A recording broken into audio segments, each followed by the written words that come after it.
Yeah, and speaking of tough series, let's take a look at the draft, guys. You know, you brought up a point here about having somebody new on the roster in the jungle position. And one of the biggest critiques that I've been seeing about Bloodhounds is how they have this confidence to kind of really go outside the box when it comes to their meta picks. Ooga Booga especially doesn't like to kind of stay inside those meta picks. So maybe we might add a little bit of groundedness, that you have a jungle that you're not exactly super synergized with, which might make you your confidence just a little bit more grounded to the point where maybe you do stay inside the meta. Maybe you do kind of go with those natural, normal picks, which Bloodhounds might have a little bit more, I want to say, success with. And, you know, you talked about kind of the out-of-the-box pick. One does get taken off the board. The Hylos gets banned away, targeted towards Ooga Booga. I think it's quite smart here, you know, forcing the side of Bloodhounds to play a little bit more standard, right? You talked about how maybe they're going to find a little bit more success playing a little bit more meta. I do think that is correct. But at the same time, you know, Ooga Booga has been that defined character. He pulled out the Hanabi a few times. He's pulled out Granger in the gold lane. The Bellaric has also come out to play. This time around, Hylos, which is considered a bread and butter of Ooga Booga, gets taken off the board. So squeezing the hero pool just a little bit tighter for the Bloodhounds to swim around and try to find their groove in this match. It's very interesting. We actually saw this against BTK as well. They went ahead, banned the Hylos. I think even took out the Valir, which is a staple of Boca Roscoe, who likes to play that, especially into the meta where we have a lot of utility junglers, a lot of beefy fighters that come into play. Valir does come online very nicely for those, and we've seen it kind of taken off the board. We're still waiting on those last two bans from both of these teams. I do think the Valir might be the outside element that Bloodhounds is looking for.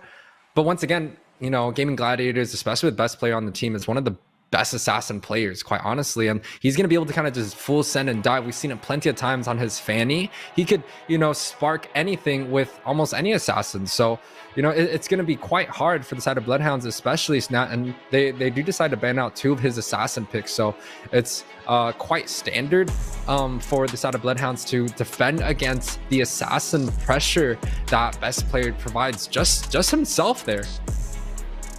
Yeah, yeah, full force onto those jungle bans for best player.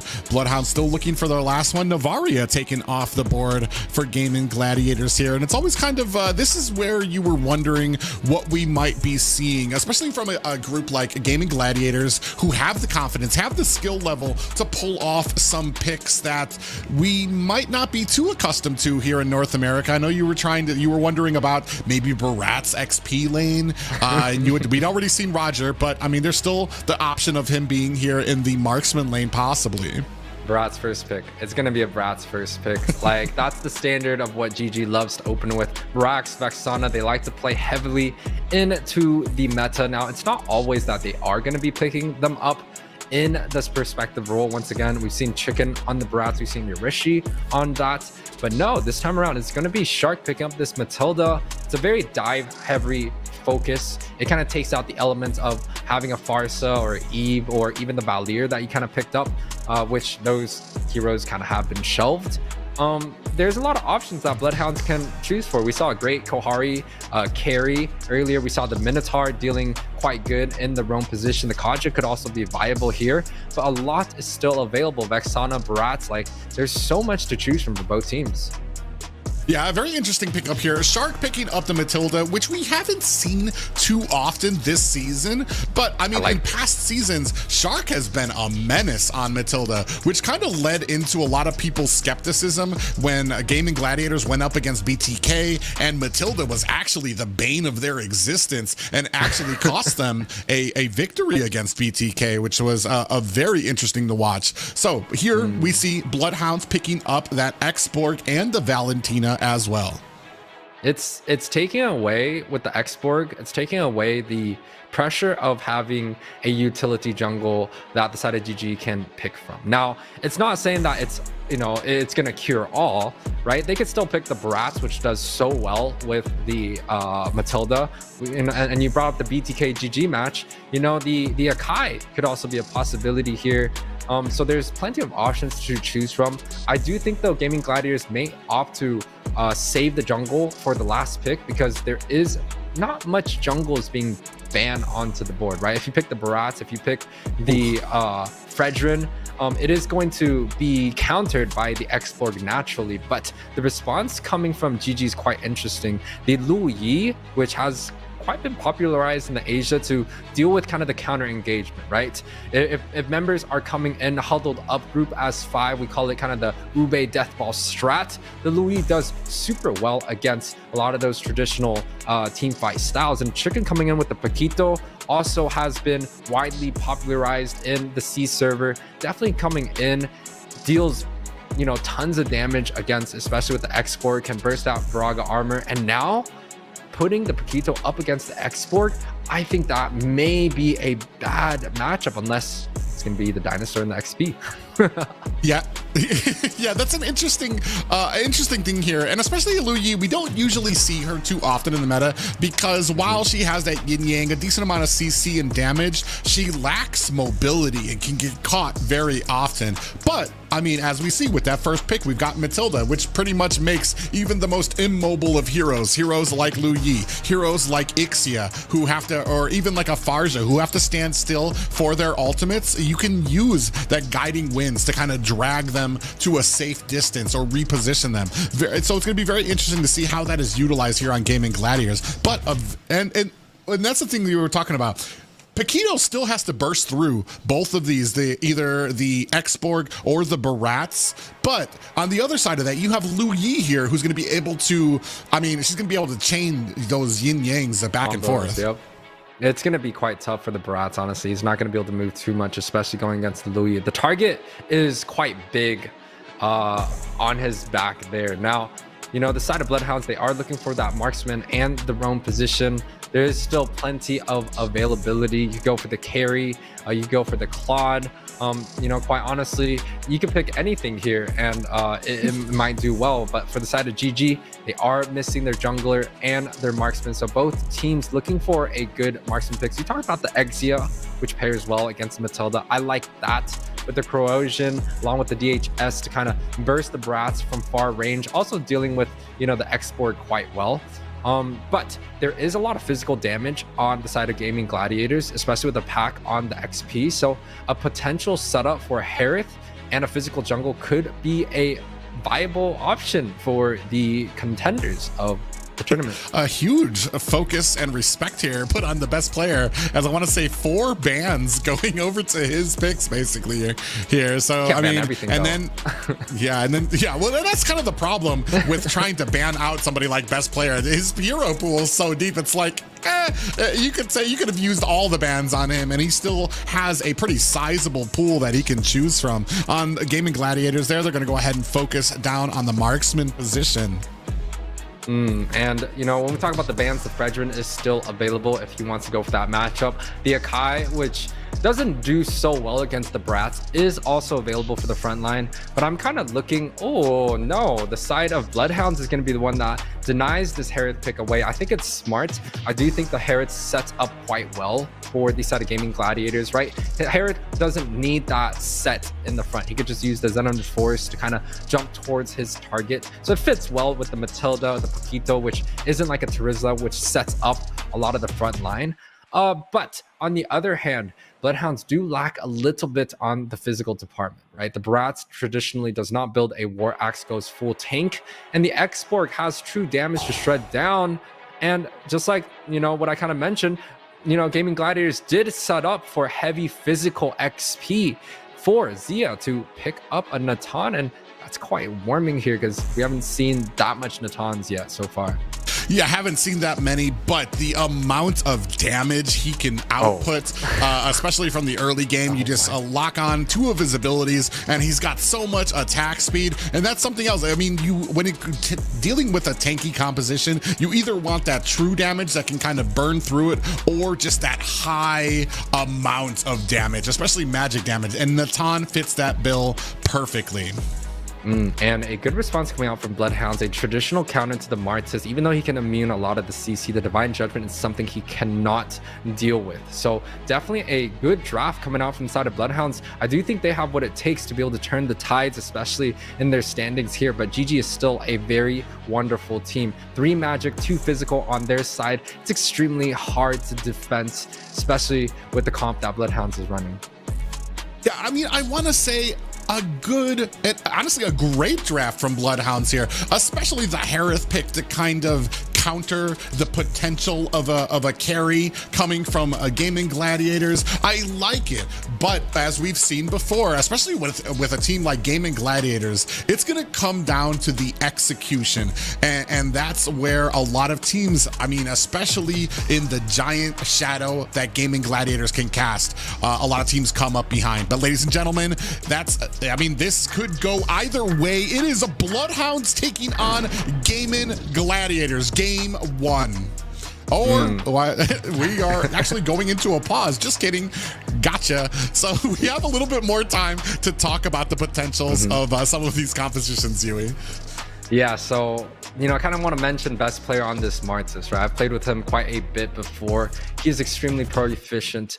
Before he even went into the Fredrin, the Boxia grind, he was playing a lot of Martis, especially in ranked games. And I had the pleasure to be able to see it for myself and play against a lot of the top teams. And he's done so well on this hero. He's definitely going to have a lot of immune, especially when it comes down to the stopping the Daytona's welcoming. But again, I still feel like there is a little bit of trouble, especially having to deal with the Kajin, right? Gaming Gladiators, they don't have the front line to be able to soak up the damage compared to, let's say, Fiends, right? Where they had the Guinevere, where they had the tanky Dairoth, right? So best player here might have to be the Soul Tank, building, you know, the Antique, the Guardian's helmet, the Cursed helmet. I do think that is going to be the option for the side of Gaming Gladiators. But once again, you said it great yourself. Bloodhounds, they have everything that they need to be able to win this game. They have the Divine Judgment. They have the Harith to deal with, you know, the carry pick if it was picked up. But now it's going to be the Natan, which I still think it's a great matchup. And also the Barats and the Exborg, the front line that, you know, without a Demon Hunter or even something like a Glowing Wand is going to be quite hard to shred down to the side of Gaming Gladiators. One word that Bloodhounds are going to have to watch out for when it comes from this composition from Gaming Gladiators is aggression, especially in that early game. Shark's going to shine out there. As soon as Fried Chicken gets that level 4 on Paquito, he's going to be mashing.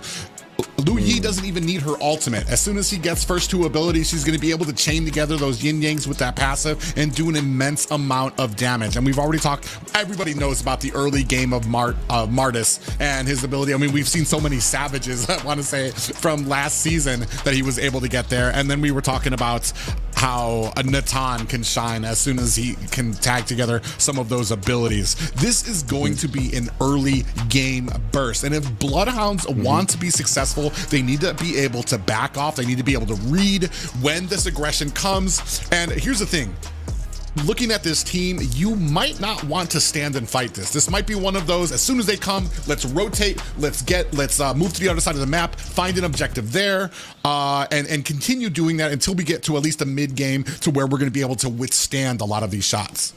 And, you know, you talked about it. Bloodhounds definitely need some time to scale, right? Harith, he needs to build up some items before he can really deal a lot of the damage. The Feather comes into mind. Also, the Calamity Revamp, that thing comes into mind. The Exborg needs something like Immortality, a Brute Force, War Axe. Those take some time. Boka needs cooldown to be able to spam his second for the Terrify, along with the IMU to have a shorter cooldown. So the side of Bloodhounds, they really need to try and play a slow tempo.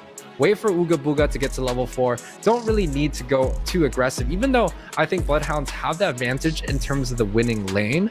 You talked about it. GG, they're a very aggressive early game team, almost like a 5-man small ball, kind of like the Golden State. Shout outs to them. And it's quite a beautiful comp, right? It does a lot of damage. It has very fast rotation, packed second skill. You have the Matilda second skill. Natan also got a jump himself. So Gaming Gladiators, they definitely have tons of mobility to be able to rotate around the map, pick as 2, 3, or 4 units, get the banana split going on. And Bloodhounds, once again, it reminds me a little bit more of the Ube, right? Setting up correctly with the Kaja, getting the X4 to come out and play, getting the IMU, probably taking either the Decimation coming out from the Martis or the Circling Eagle from the Matilda. Well, thank you so much for your patience, ladies and gentlemen. But now, for reals this time, it's going to be the Bloodhound taking on Gaming Gladiators, a match one. Bloodhounds definitely looking for a win here. And my dream comes true once again. We get the Barats on the XP lane. I'm excited to see how he does. I want to see more Barats on the XP. I think it's quite an interesting hero, especially with the buffs and the reworks. You know, he's been all over the map. The XP, the jungle position, a small early aggression from the side of GG's, but Shark is gonna be able to get away. And you know, you talked about the early aggression from the side of GG. I do think they're gonna take advantage of that. Yeah, and I do like the collapsing from Bloodhounds. As soon as Shark was seen up there, already 3 members from Bloodhounds there. And at the gold lane, just patience from both of them. That's all that can be said there. You see best player in a little bit of a fight with Ooga Booga, looking for that quick escape. Actually might be in the wrong side of dodge as best player picks up the first blood. A misjudgment. I'm not really sure what happened there with Ooga Booga. He decides to go forward to try to get the eye of the window, and you know, he ends up getting taken out with no trades. But on the other side of the map, Templis, you know, we talked about the raw element, the element of surprise, and he's definitely showing us, you know, even with a sub in from the side of Bloodhounds, they're able to, you know, go head to head against one of the best teams in North America. Yeah, just got a kill on the fly chicken and plenty of gold being soaked up by Ramses right now onto that tower. So 1-1 apiece right now. Turtle is up. Yeah, it's 2 minutes in. We're kind of getting into that level 3, level 4 spots for majority of the members. Once again, do you think Bloodhounds' best bet is to, you know, go 0-0 on this turtle? They could try to force a retribution. If they're unable to get it, so what, right? They're much better as a team of level 4s. And it does seem like, you know, they're able to get the turtle completely unscathed. Oh, but they do start a fight here. Hoon gonna have to execute that flicker to get himself out of harm's way. Ooga Booga still trying to put on the damage on the side. Their best player finds a kill onto Ooga Booga. Another decimation there. That's gonna be 2 for best player, looking for another opportunity if he can put it on the Ramses. Another 3rd decimation, and is he able to find? No! The 4th decimation onto Templis is too early and doesn't find the killing blow. You know, it is a good trade for the side of Gaming Gladiators to get 4 on best players so early on, but the shutdown came honestly right away. Templis is 4-1 too. Yeah, and right now Sleep's in a little bit of trouble here. See, between 2 members, Sleep actually went back in there. I was afraid for his life there as Ooga Booga comes back here to back up his marksman. Now, he was looking at the gold crab. He wanted to take the 2 little gold that get dropped from it, but unfortunately his HP is just a little bit too small, just a little bit of the greed. But now the jungler matchup is really interesting. It's a 4 kill versus 4 kill, but Templis should be able to shred the Martis out quite well. The X-Borg traditionally does well against any of, you know, the bruisers of Mobile Legends, right? We're talking about the tanky front lines. We're talking about a lot of the fighters. And in this matchup paired up against the Martis, you know, he's gonna do quite well there. Oh, Sleeps is going to get comboed here, and then you have the circling eagle there. Sleeps in a little bit of trouble. Down lays that Zaman force to try to put down Hoon. And we have 1 kill for the side of Bloodhounds and still trying to continue it on. Boca Roscoe catches himself a decimation. Looking now, Ooga Booga taking a heap of damage. Are they going to be able to find themselves another one? A decimation again, but that's going to cost a best player his life.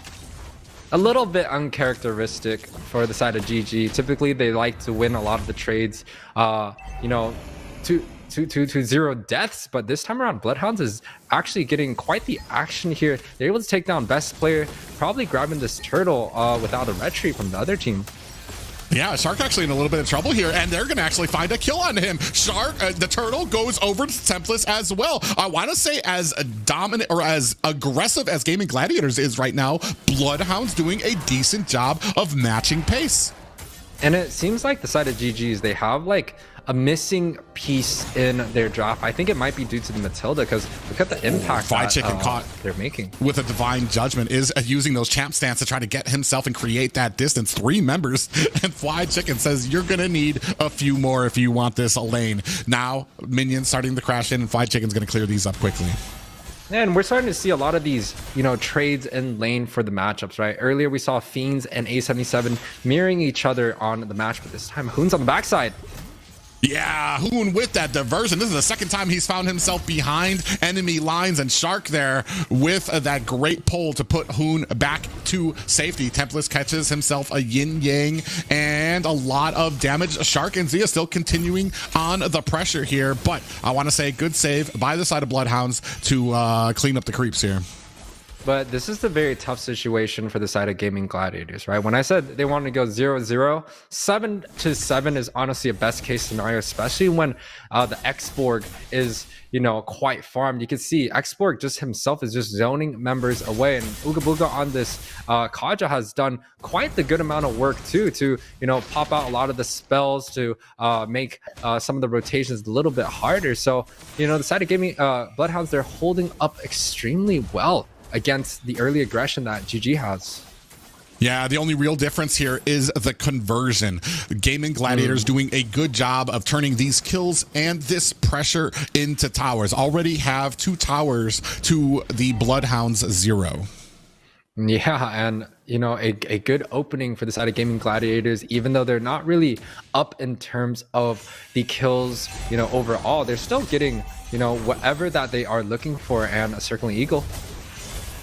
Whoa, Ooga Booga wisely uses his dash to get himself underneath the tower to negate that circling eagle. Tempest and Ramses here at the turtle. Boca Roscoe getting zoned out by Shark right now. Zia coming in from the top lane here. Now the turtle being pulled out. Best player looking for an opportunity. Uses that mortal coil, but decides against it. A little bit low is Ooga Booga. Finds himself a Divine Judgment, and they find a kill onto Hoon. Is this going to be enough? Best player still hiding in that bush.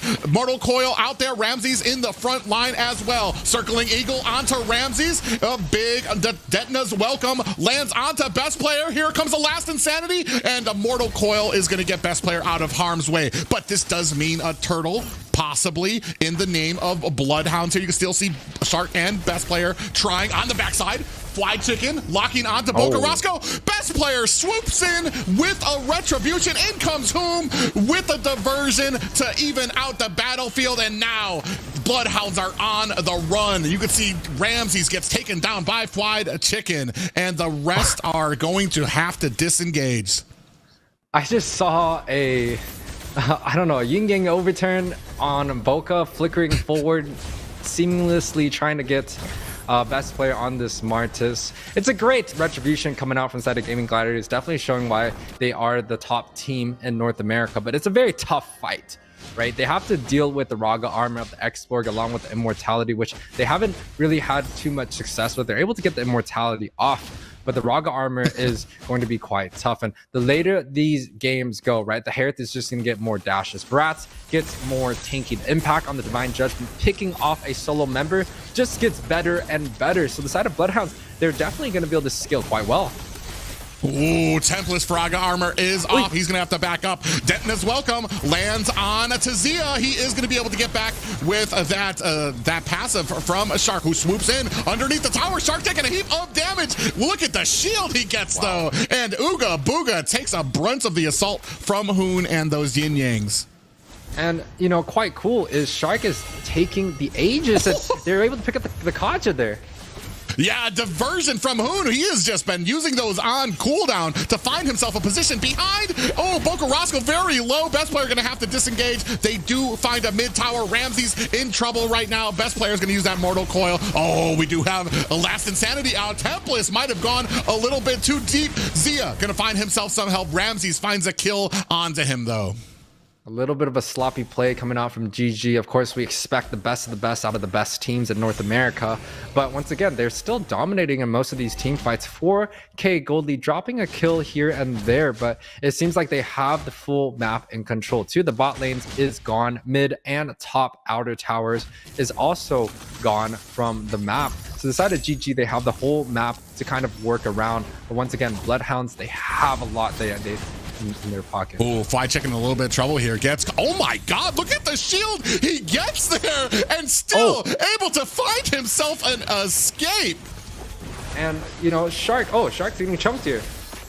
Yeah, Shark with the circling eagle onto Sleeps, looking to complete it. Now Ramses finds himself a Detona's welcome, taking a heap of damage from Zia. Are they going to be able to find a kill onto Best Player, flickering away from that decimation? Best Players finds it anyway, onto Best Boca Roscoe. Diversion, in comes Hoon, looking for the damage, but he actually is going to have to flicker himself away from that damage as Sleeps was nailing it to him. Zia finds a kill onto Ooga Booga, and that leads us to a 14-9 game in favor of Gaming Gladiators. Now, Gaming Gladiators, one of the things that they have in their comp that is quite hard to deal with, you talked about it, is the Natan, right? And he's definitely scaling into favor right now. He did die earlier underneath the tower, but you can see his follow-up, his damage, his utility, his mobility is all very, very good for the side of Gaming Gladiators. Let's take a look at some of the items on the board. The Natan has scaled quite well into a lot of the magic damage that they're looking for. Martis, Hunter Strike going into that tank to be that front line for the Divine Judgment, which the side of Bloodhounds did use and couldn't even get him off the map. So definitely a good build for the side of Best Player there. You know, it well rounds the team to be able to soak up the Divine Judgment without losing a member. Yeah, and I mean, you can already see, I mean, the 2K gold lead by Zia on that Natan right now. It's going to start flexing as we start moving out of the laning phase and start moving more into these team fights. Best Player goes in with a Mortal Coil. Shark there on the backside to back him up. And now that he has the Flask of Oasis on that Matilda, every single time he dives with that Guiding Wind, they're going to have just a huge chunk of shield for his entire team. But you could take a look at the defense coming out from the Bloodhound side. They have the Exborg. It's gonna, you know, it's gonna be hard to try to penetrate the defense from the side of Bloodhounds because they have Harith for the clear, they have Baras to be able to soak up the lane, and they also got the Export to kind of clear the wave. So Bloodhounds have everything that they need to have to defend against this. But once again, GG has so much magic damage, has so much burst. The physical followed up on the Hunter Strike from Best Player along with Fried Chicken. It's a little bit overwhelming to deal with if you're side of Bloodhounds because they not only have to build magic, they also have to build physical defense here. Well, and we were talking about a little bit about the synergy. Maybe it comes down to the shot calling as well. I did see that Bloodhounds kind of wasted a conceal play at the mid tower. They all kind of hung around. It didn't really seem like they knew where they wanted to go. They could have used that as an opportunity to maybe charge into one of the bushes, maybe find themselves a little bit of a set. But like I said, it might come down to the shot calling as all the team didn't really seem like they were on the same page. Right now, it is about a 7K gold lead in favor of Gaming Gladiators. But it's kind of tough because you can see Shark's position. He's not really scared of getting pulled from the Divine Judgment, right? It almost feels like they have the whole map in control and they're willing to kind of just fight it out if they really need to because they're not scared of what Bloodhound has to offer right now. Ooh, Templess almost on the bad side of a diversion from Hoon. He's been using these almost shades of Nicolette from a few seasons ago on that Lu Yi, who used to be so great with those diversions. Haven't seen her use it yet, but Hoon, man, just making a statement for a mage that we don't often see here in North America. 8K gold lead, 14-9 is the overall scoreboard at this 14-minute mark. The first Advanced Lord is on the map. Best Player already taken half of the HP, and Shark using the Circling Eagle, you know, quite sparingly. Ooh, they do go ahead, bait out the Lord, but here comes the rest of Bloodhounds. Big pop-up lands. Detona's welcome. Is it going to be enough? Big flicker from Ramsey. He's going to have to see him trying to get away, creating that distance, and Gaming Gladiators. And here comes Zia trying to clean up here in a bad way. He's going to get taken taken down. He does trade his life with Boko Roscoe, but this might open up the Lord for Gaming Gladiators. Yeah, I was going to say, that was a pretty good fight for coming out from both teams here. No one really dying in that action. But for the side of Bloodhounds, they did lose 2 members for Zia. I'm not sure if that is 100% worth it, but they definitely have the numbers advantage for this objective here. Yeah, doing a good job here right now, about 10%. Ramsey's in the front line. Tempest coming in. He does have that immortality. Is he going to be able to do something here as best player has already started chaining again those decimations? Immortality has been activated for Tempest. Going to go ahead and try to create that distance now and being zoned out from this Lord as best player picks it up. Circling Eagle from Shark. He decides against completing it. He's using that so sparingly, but he's not really dying left and right. He doesn't even have a Purify to deal with a lot of the CC. He has an Aegis to be able to sustain the damage paired up with the Flask of Oasis, which has shown so much impact, right? He saved Chicken plenty of opportunities. He saved best player. All right, so Shark is playing such a good game here. The side of Bloodhounds now with no immortality on Templess. It's going to be proven to be a target that might be a little bit weak for Gaming Gladiators to go up against.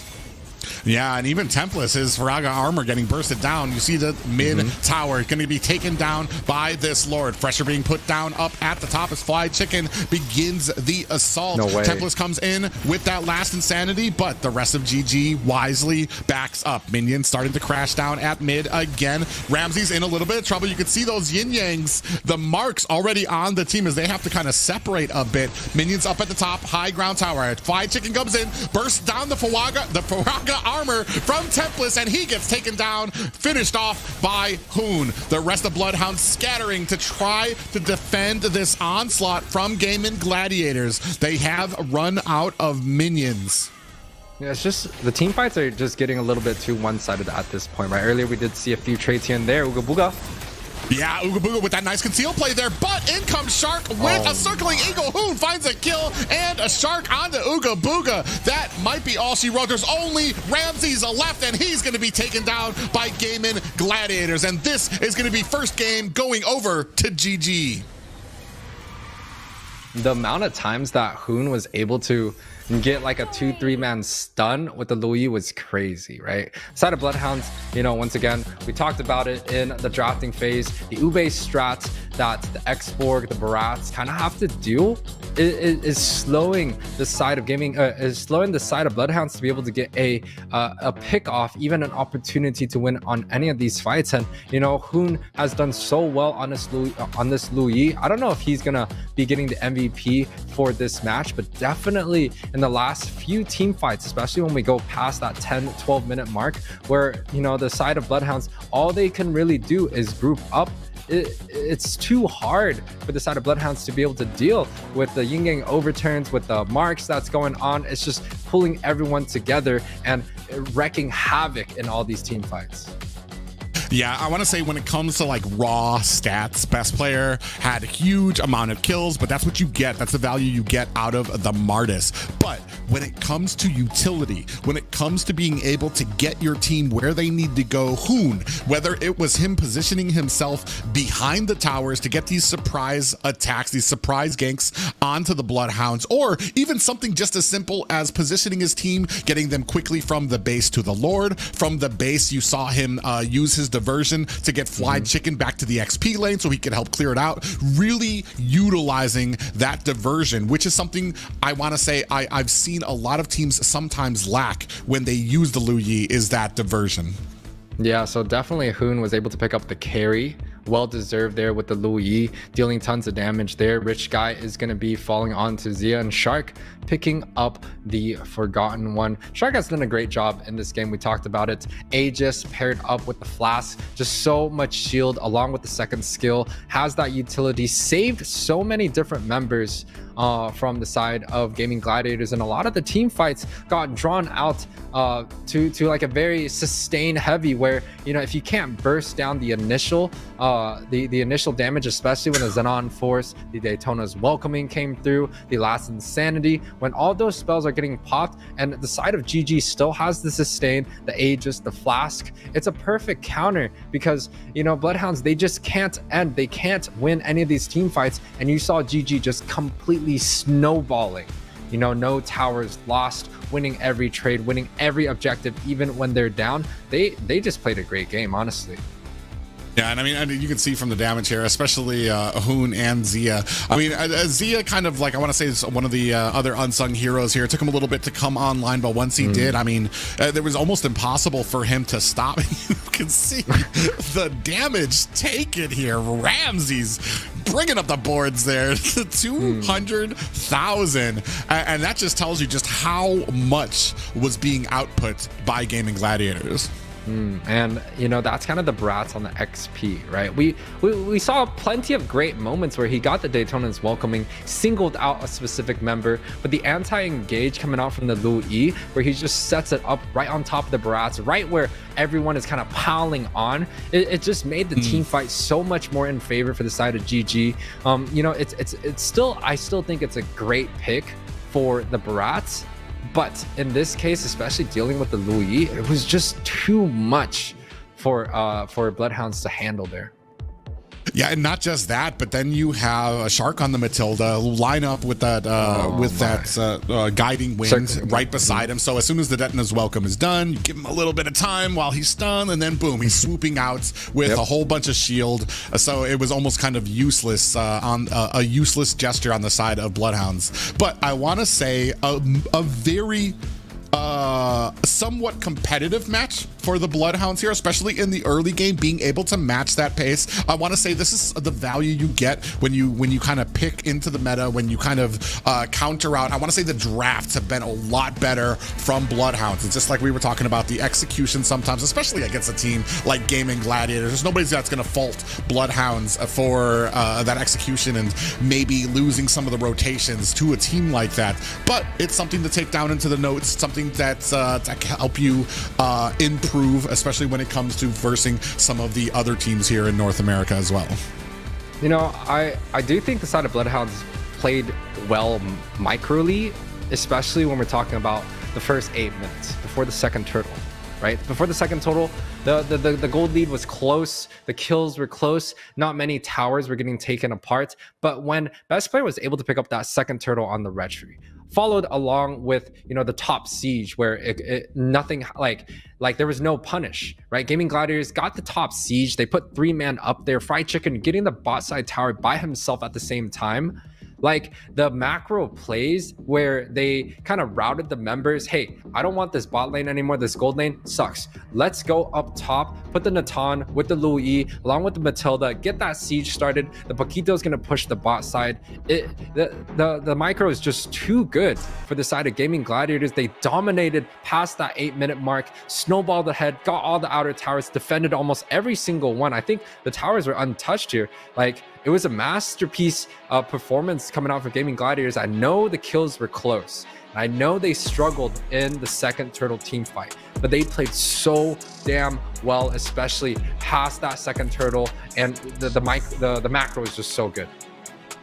Yeah, and I want to say the big important thing here for Bloodhounds and what that match kind of shows is that they do have that room to grow. They do have that ability. It's just, it's going to take a little bit more sharpening of that sword, especially like we talked about, especially against a team like Gaming Gladiators who close out the gaps when it comes to their weaknesses very quickly and very, they close down even any type of issues with their draft. They can close it down with the synergy that they have, their mechanical ability, their quickness that they have with the rotating that we saw there. Especially, I mean, I don't think I've ever seen the diversions used. Like, it was basically on cooldown. He had a plan what this diversion was going to do and how it was going to help the team. Either get him behind a turret, either use it to get Fly Chicken to the lane quickly, either get him to a position for the Lord. It was just, it's something to be seen, especially for a pick that we don't often get to see here. Very standard bans here, except with the exception of Matilda being taken out by Gaming Gladiators. I think a little bit of PTSD from them from last weekend. Well, definitely, you know, Gaming Gladiators, they're going to look to ban out the Navario. Boca has been so good on this hero, and I think it's one of the heroes that he really desperately wants to pick up. Not sure if he's going to have success with it, but that's definitely a traditional ban against the side of Bloodhounds. And he talked about, you know, the traditional bans come out from both sides. The Joy and the Nolan gets taken out to deny best player of some assassin picks. I think that's great, especially since it's a mage-led team, right? The mage-led team from the side of Bloodhounds, they want to protect Boca as much as they can. Now, there is still a lot available. The Brats, which I think might get denied here. The Fairness could also be an option for Boca because he just didn't do as well as we wanted him to do on a second pick Valentina, right? It's not a high priority pick that gets shoved quite often, but the opening with a Fairness I think is going to be much better and much more comfort for the captain of Bloodhounds. Yeah, I think we're going to go ahead, probably see the answer here coming in the form of a Valentina on the side of Gaming Gladiators. Oh, no. Very confident with that, Natan. They did like it. I wanted to bring up the wise sage words from Hoon's interview last weekend, which was basically drink water, ban Matilda, which has been their new go-to strategy, I guess, here now. But a pick that we haven't seen too often ever since, I want to say, the rise of CC, the rise of Ruby. Still a very strong pickup though, Terizla. Now the Terizla kind of points out that the side of GG may be setting up for something a lot more aggressive in the jungle, right? So Terizla has the frontline set. Traditionally, we would have something like a Fredrin or a Kai to set up some CC for the team, but this time around they have the XP on a CC laner, and you know, it's going to provide Zia with a lot of frontline set potential and even best player to let him, you know, play the Fanny, play something a little bit more aggressive. Now, you know, I'm a little bit upset, Zia. Like, why are we not picking the Roger and the Gold? Like, we've seen it so many times in the professional scenes. You, out of, you know, two other members in the NACT, is who I would expect to pull the Roger out for a game. But this time, you know, I'm a little bit disappointed that Natan comes out. He played a great game last game, especially coming out with the last second, you know, getting that double kill, getting that pick up, also on the very last objective. So I'm not mad, but, you know, I want to see the Roger, man. There are some picks we would rather see out there, but I mean, there is no arguing with how successful he was last game there. I mean, why go aside from what's been working with you? Irithel, another pick that we don't see too often here. Yes. A great kiting ability from her there. And yeah, no, this is another one that we talked about offline that you've been wanting to see here, is that Masha did recently get some buffs, not buffs to her damage or anything, but I believe to what it costs to use her abilities. Yeah, so first skill, second skill, back then the base damage, the base cost was 24% HP at all levels, but it's starting to scale. I believe it's to 18% or 12%. I may be wrong on the numbers, but it provides a quality of life for the Masha. Now, what the Masha does, for the people that don't really know, is that you typically either build high damage, which I think that's the typical build nowadays, or you build the more traditional tank. And I do think they're gonna opt to go for high damage here. They see the Rithel that's being drafted. Rithel doesn't really have too much escape plans, and added along that, the Masha has the ability to take away auto attacks for a certain period of time as long as he hits the second. It's a good counter for the Rithel, and it balances out the magic and the physical damage that Gaming Gladiator is setting up. They love to put Zia on a magic damage dealer, provided with some sort of physical damage. So it makes it where, you know, they don't have the problems where the Fiends had, where they had the carry and they had the 4 magic. They won that game, but the draft itself isn't as beautiful as, let's say, the Masha going into the roam position, potentially jungle, we don't know, and then paired up with Zia's true magic damage that is so extremely hard to deal with. Yeah, and that's going to be the interesting thing here. Typically, when we have a Masha in the roam position, especially when it used to be that tankier Masha, right from the get-go, from the early game, Masha was invading, and she was actually pretty hard to deal with in the early game to be able to bring down. I'm actually very curious to see, especially if this is going to be turning more towards a damage Masha, if that same aggression follows with Shark in the early game. Is he going to be able to put that same type of pressure onto Bloodhounds? Especially last game, we saw even on the Matilda, where he was trying to put pressure on in the early game, Bloodhounds was pretty ready for it and able to kind of close in on him to kind of make sure to zone him out. If you're on a Masha here, which is going to be a little bit more susceptible to getting caught there, might have a few issues if Bloodhounds wants to continue to kind of close in around each other and continue to be wary of that. You're 100% right there, Private. The play style when you compare the Matilda versus the Masha is very significant. Matilda has so many dashes, circling eagle, the second skill. She can get around and get away from a lot of the fights, paired up with building the flask with the Aegis. That's so much utility that was saved for the side of Gaming Gladiators. But this time with the Masha, it's more of a kind of like a solo mission. Like, he doesn't need too much. He doesn't need too much of his team. He provides the kill pressure by himself, regardless of any lane anyone is next to him, right? So, but the tricky thing about Masha, especially nowadays, is this damage is scaled off of physical damage. Back then, it was scaled off of tank. It was scaled off of HP. So, building 3 Guardian helmets was so hard to deal with for any one player. But this time around, it's a little bit more balanced. I'm super excited to see the Masha in action, but once again, it is still a very tricky situation. And the Cold Ultra, we haven't talked about that. The Cold Ultra deals, it's going to sustain so much to the single target burst that the Masha has. But what Gaming Gladiators still has, now they have 2 cleavers. They have an X-Borg in the jungle, I think. They have an X-Borg in the jungle, which is going to deal a lot of AoE damage, and the magic damage coming out from Zia. Yes, and I'm wondering here is they've kind of pretty much ironed Gaming Gladiators into a Valentina pick here, right? I mean, that's pretty much that's the logical spot where I would go. But I mean, a team like Gaming Gladiators, who might go for something completely off the rails here. But I mean, they took out Vexana, took out Lu Yi here again, and that's kind of where this is pointing. Interesting that we're going to see the Bellaric coming out from Ooga Booga here.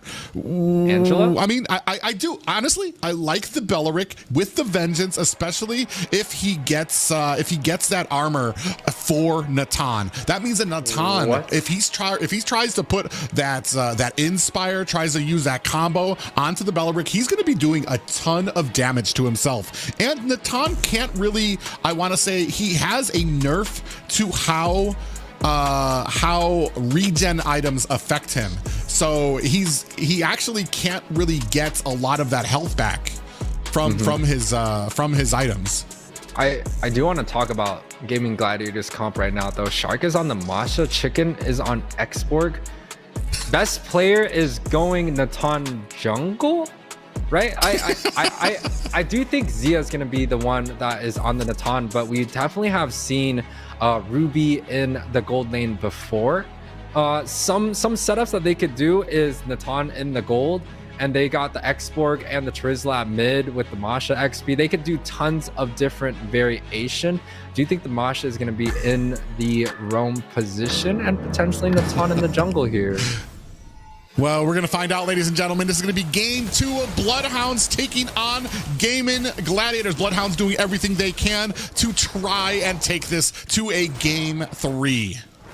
Yeah, well, we definitely get an exciting match in our second series of the day. It is going to be a Natan jungle XP with the X-Borg Shark and Hoon on this double, front line at mid. It's quite interesting. I'm not really 100% certain that the Trizla in the mid lane is going to be the best option. Understandably, Ruby can go in the gold lane, but you kind of talked about it earlier. The Ruby did receive almost a 50% nerf on the lifesteal he gained. I think it went from 10% to 5% base. So it is a significant nerf, but is it good enough for Bloodhounds to be able to get the victory in this game 3.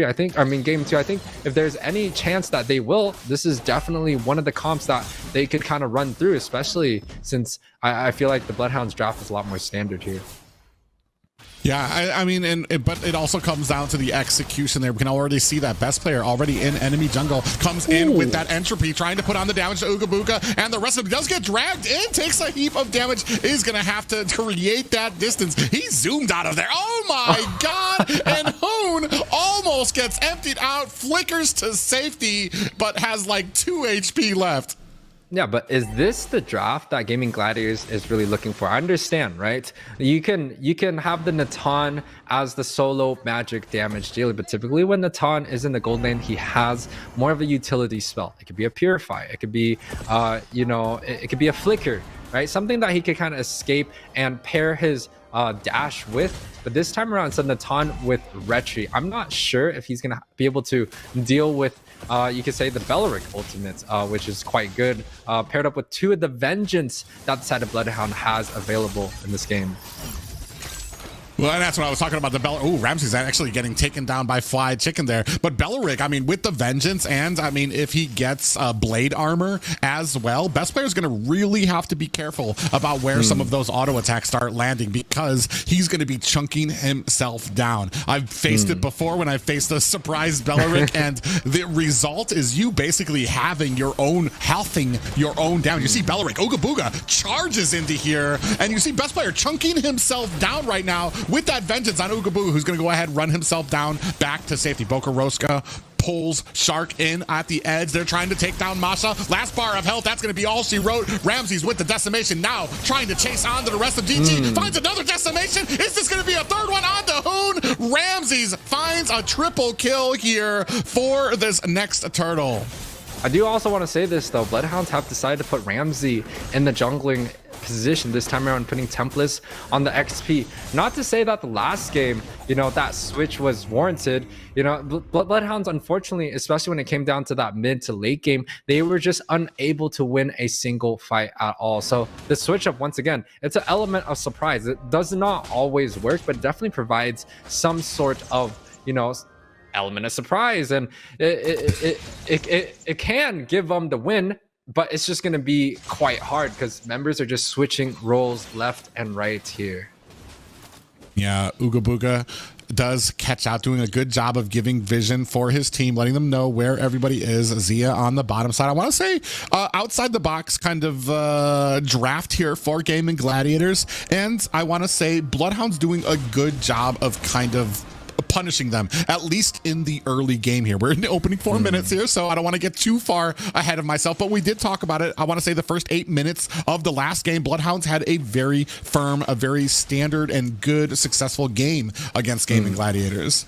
And I also do want to mention another thing is that Shark died twice on his Matilda in the last game and proceeds to go undeathed throughout the whole entire game. So this opening that he has, where it's 2 deaths, quite standard here. Another third death. Another decimation. As you were talking about Shark getting some deaths here.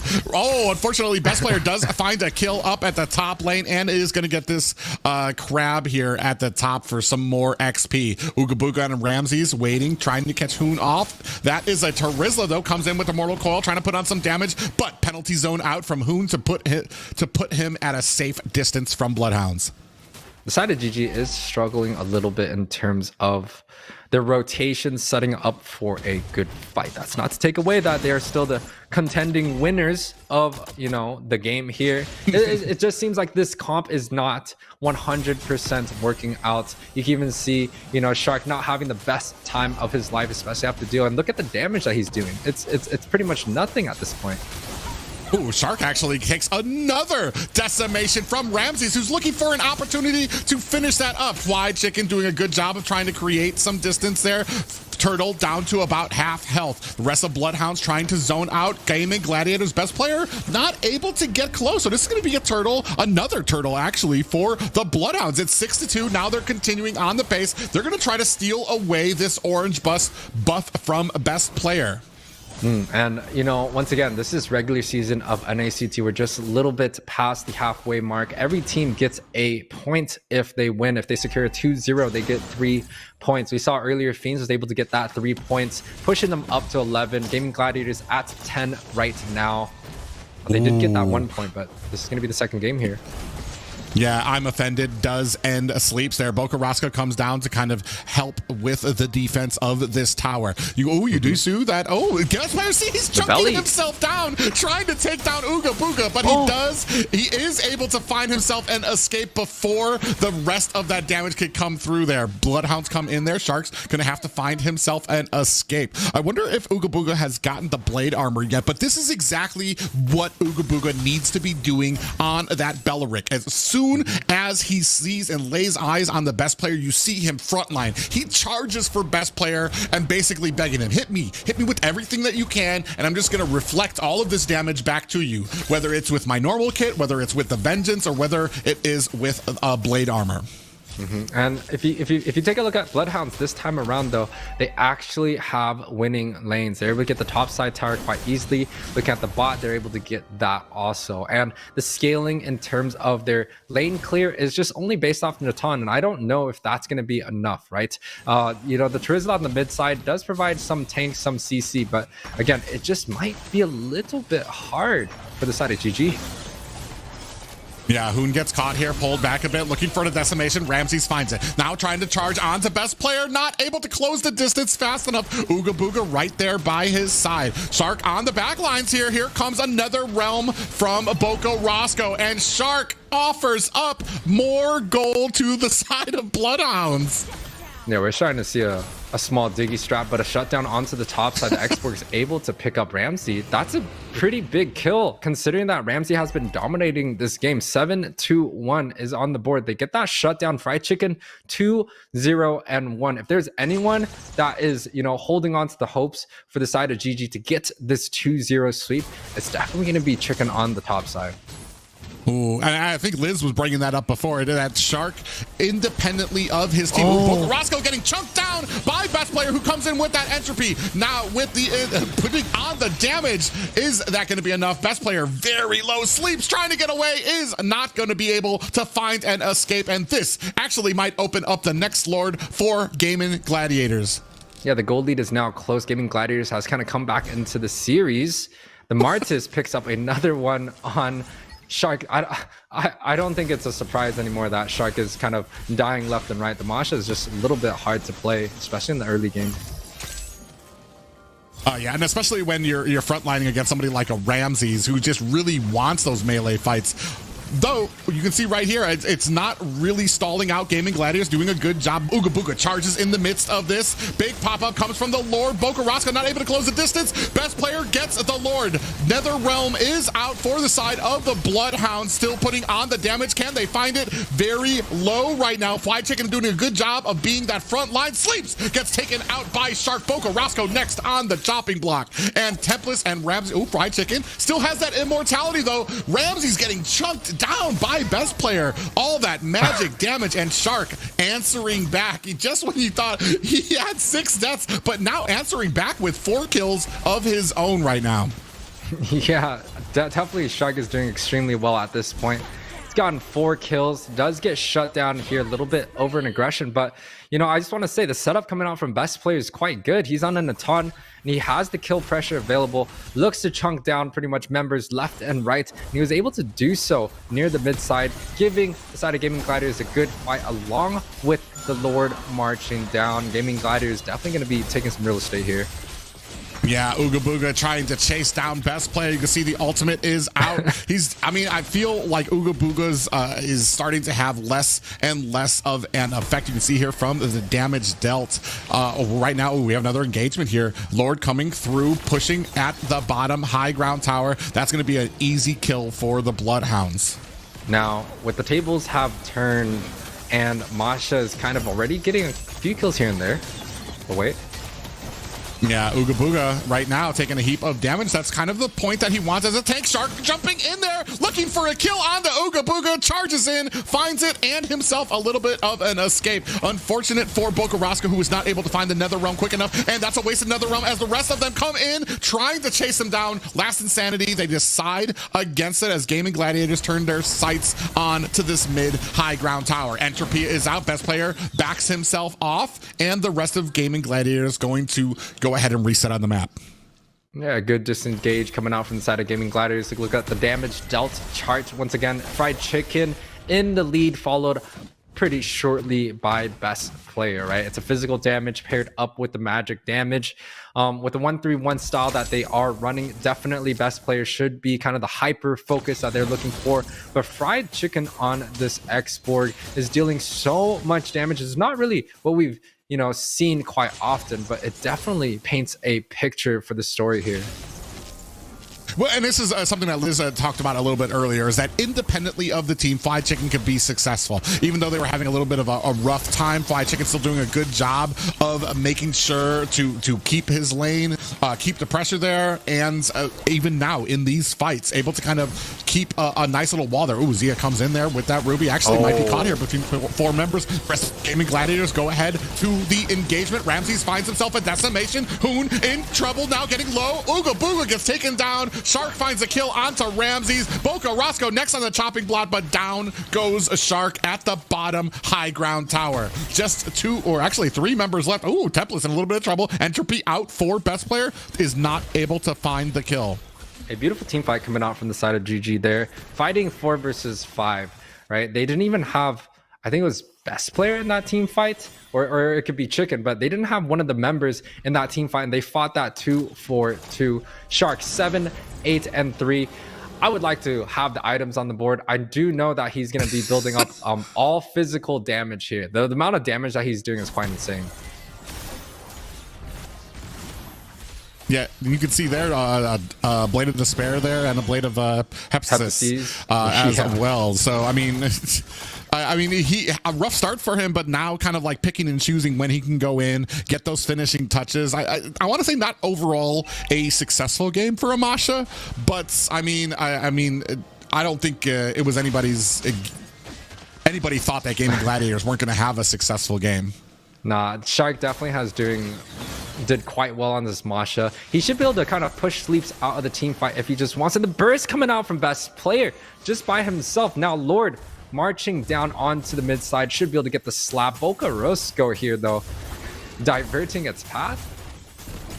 Yeah, a good job actually there by Boca Rosco to make sure that the Lord kind of took its time before it actually hit the towers there. Ooga Booga with the Vengeance activated is going to go ahead and chunk down best player a little bit. Last Insanity is out. Nether Realm out as well. Best player gets taken down by Ramses. This might be a turning point for the Bloodhounds. You can see Templates on the back line doing a good job of distracting them, but Boca Rosco gets taken out by Shark. Fried Chicken very low, still has that immortality. Same with Hoon. Now still trying to put on the damage. Boca Rosco and the rest of the team trying to force a little bit of distance between Gaming Gladiators and themselves. Ooga Booga in the midst of this fray right now. Immortality has been activated for Fried Chicken. In comes the penalty zone, and Zia finds himself a kill onto Ramses. Hoon backing up right now. There's 3 members. Fried Chicken has to use that flicker. Hoon in trouble. Can Templates find the kill? He's scraping for it. Is able to find the kill as Fried Chicken takes off. Shark hiding in that bush. Sleeps in trouble. Gets caught.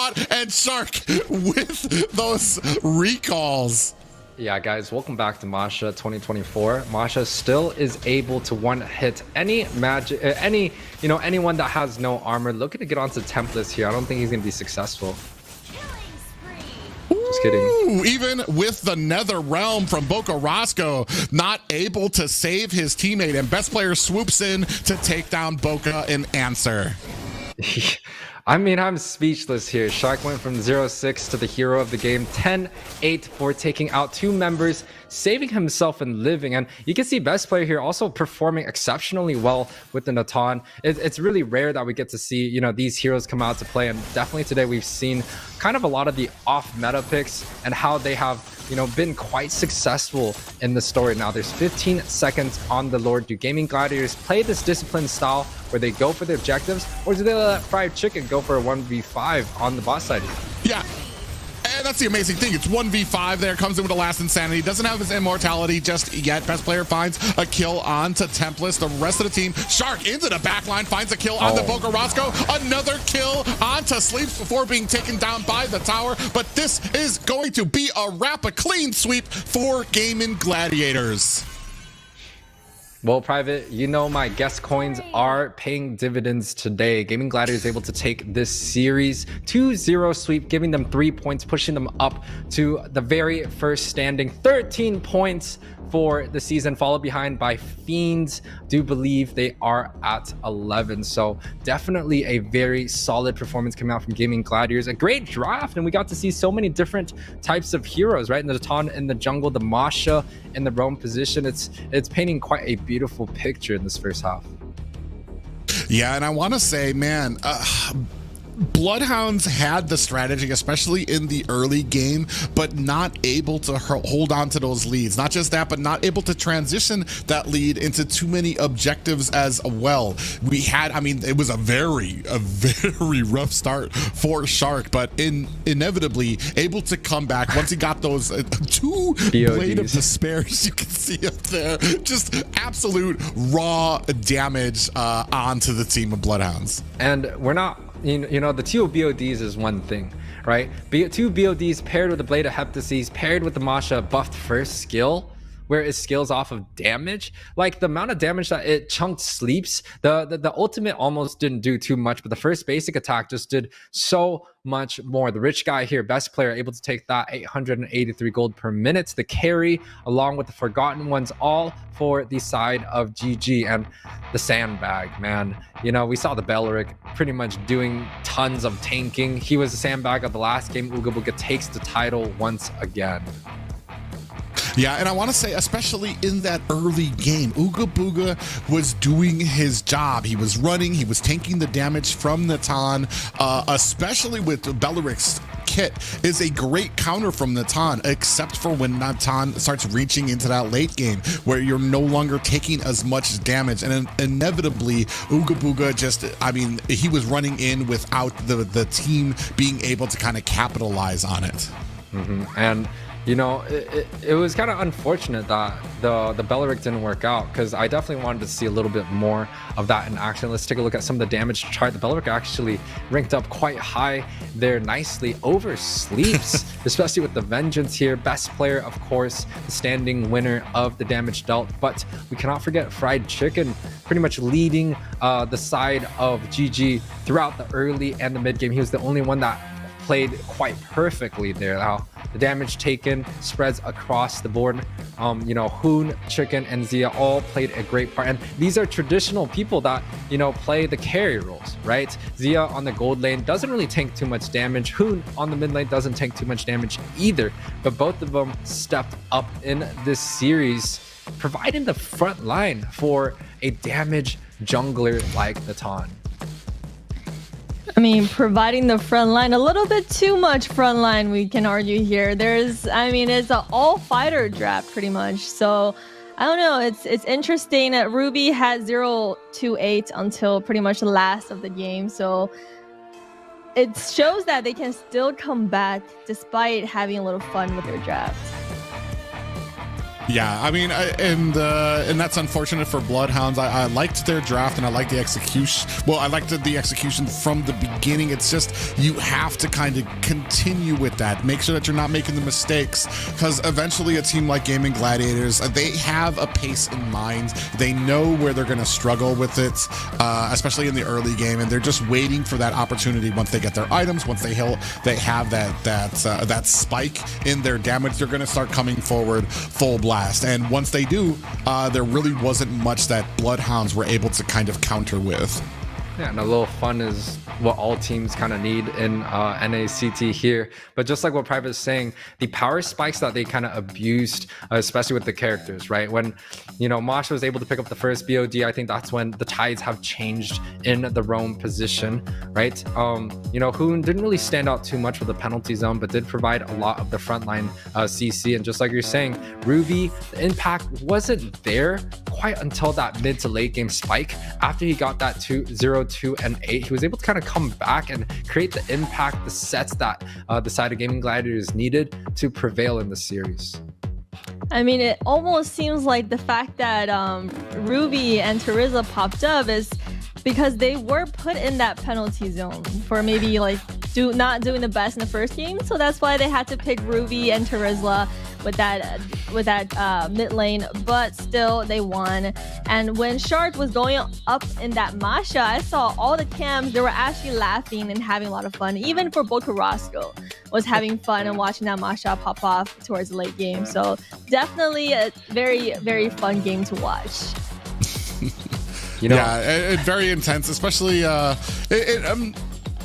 it's a comp and a character that went well here against Bloodhounds to a point where, because they weren't able to kind of enforce their will from the early game and keep it pushing on into the mid, I'm not sure how successful it would be. Definitely a change of pace, especially towards the late game where Masha just comes out of a bush and just 2 shots and Marksman's dead. Then your mage is dead, and it's like, oh, I don't know what we're going to be doing here. I think next one on the list was the XP lane too. It's just it's very interesting to see, and especially like seeing that when we have these new patches come in to see just how far we can push some of these characters.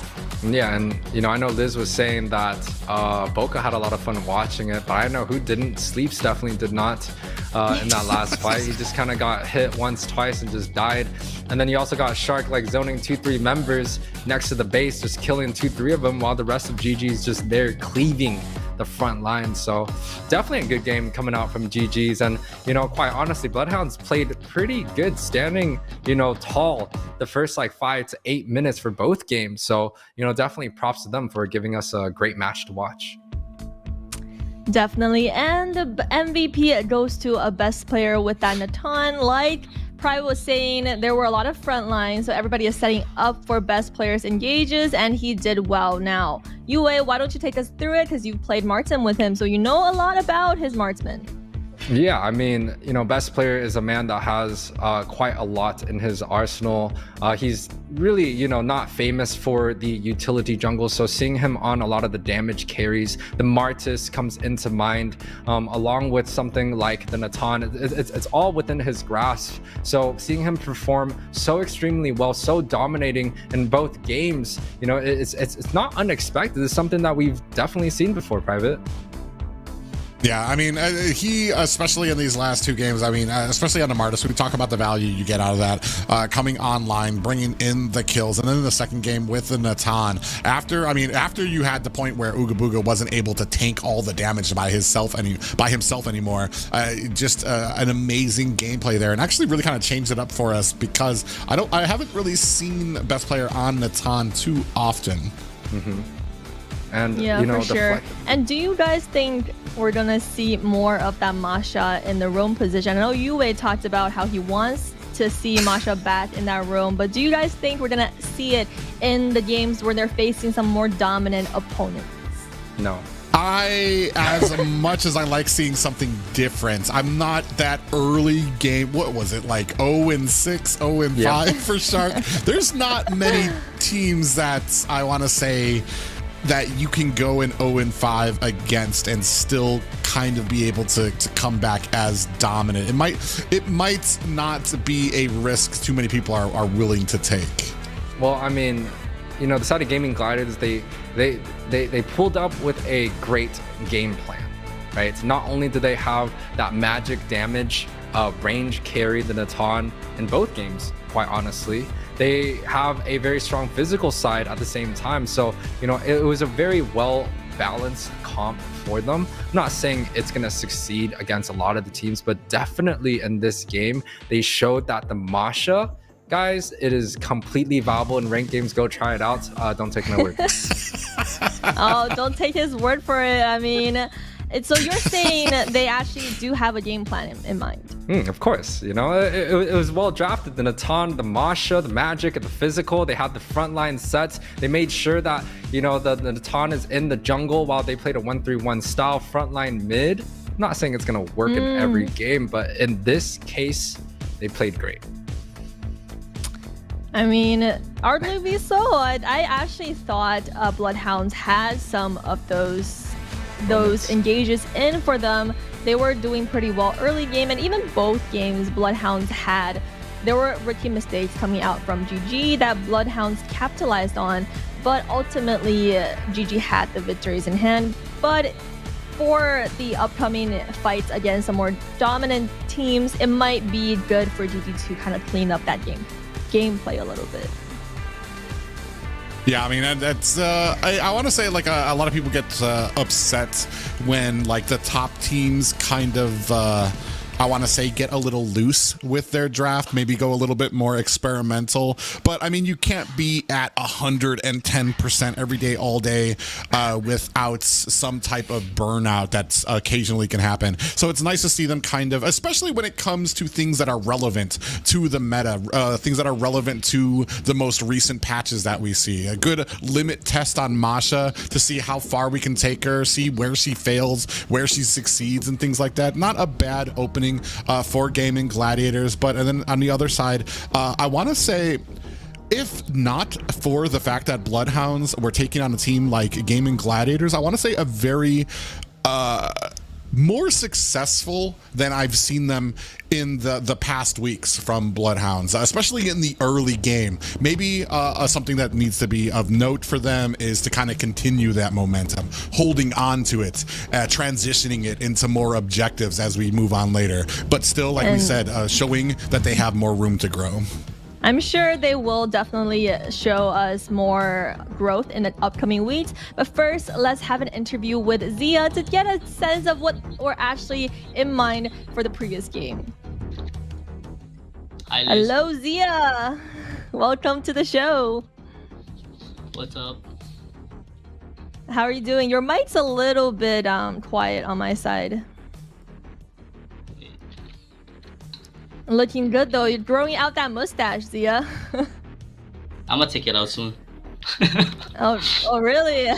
Yep. All right. So last game, guys, Zia, what was happening last game? I saw that 028 Ruby all the way until pretty much end of the game, and then Hoon on that to Rizla and Masha. So what was in mind? To be honest, we're just trying stuff right now. And the plan was actually just not on flex, but yeah, something like that. Then I just tried Ruby. I never played it though. Just here right now. I mean, we can kind of tell. So were you guys trolling a little?